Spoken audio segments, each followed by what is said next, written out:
قبرستان میں داخل ہوتے وقت السلام علیکم یا اہل القبور کہہ کر داخل ہونا چاہیے، اے اہل قبور، اور اس کے ساتھ کچھ ایک مرتبہ بھی درود شریف پڑھ کر جتنا قبرستان ہے پورے قبور ان کی روح کو ثواب پہنچا دینا چاہیے۔ اللہ تعالیٰ کی رحمت کا دریا اتنا وسیع ہے، ایک درود شریف کے حصے نہیں ہوتے، بلکہ ہر قبر والے کو ایک درود شریف کا ثواب پہنچایا جاتا ہے اللہ تعالیٰ۔ لہٰذا ایک درود شریف پڑھنا بھولیں نہیں۔ اس کے بعد اپنے جو بھی رشتہ دار ہیں، جو بھی اپنے قرابت دار ہیں، عزیز ہیں، ان کی قبر کے پاس جانا ہے تو قبر کے پاس جانے کے آداب یہ ہیں کہ ان کے پائنتی کی طرف سے جانا چاہیے۔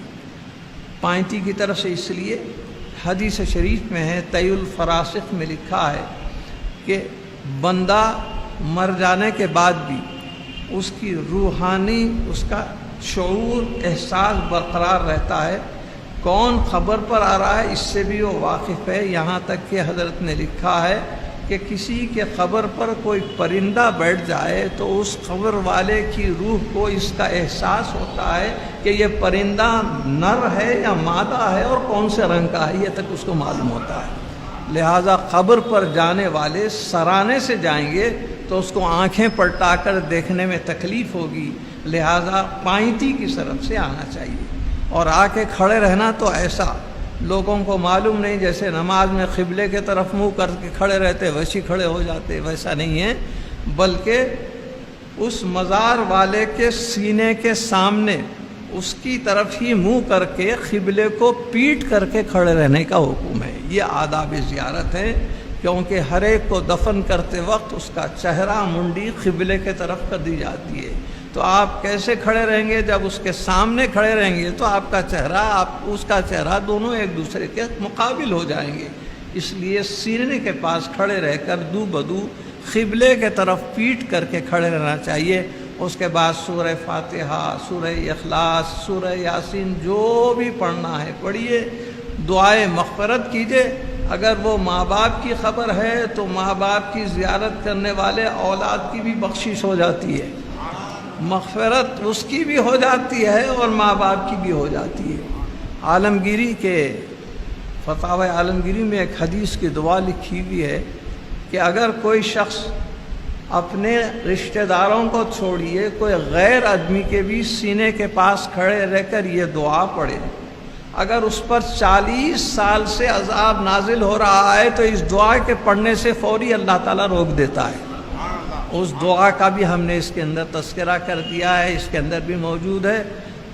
السلام علیکم یا اہل القبور یغفر اللہ لنا ولکم انتم لنا سلف وانا انشاءاللہ بحکم لائقون ونسأل اللہ لنا ولکم العافیہ بسم اللہ وعلی ملت رسول اللہ۔ 2 یا 2.5 سطر کی دعا ہے، آپ زبانی یاد کر سکتے ہیں، نہیں تو آپ کتاب لے لیں تو کتاب دیکھ کے بھی پڑھ سکتے ہیں۔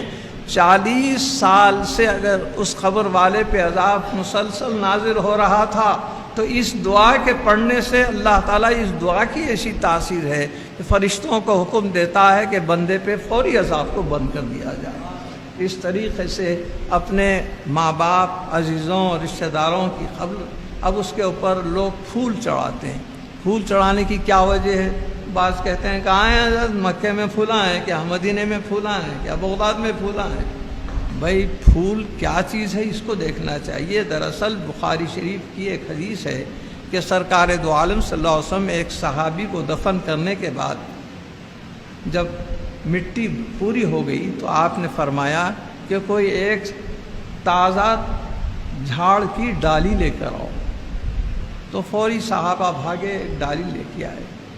آپ نے اس کو اس کے اوپر لگا دیا، اس کی مٹی کے اندر کھڑا کر دیے اس کو، اور فرمانے لگے یہ تازی ڈالی چونکہ تازہ ہے اللہ تعالیٰ کی تسبیح کر رہی ہے، یہ جب تک تسبیح کرتے رہے گی تو اس وقت تک خبر والے کے اوپر اللہ تعالیٰ عذاب کو موقوف کر دے گا اور اس کو ثواب ہی ثواب عطا فرمائے گا، رحمت ہی رحمت داخل کرے گا۔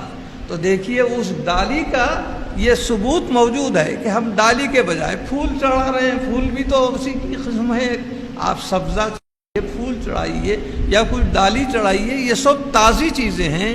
ان من شیء یسبح بحمدہ، قرآن میں ہے کہ جو بھی چیز ایسی ہوتی ہے اللہ کی تسبیح اور اس کی تعریف بیان کرتی ہے۔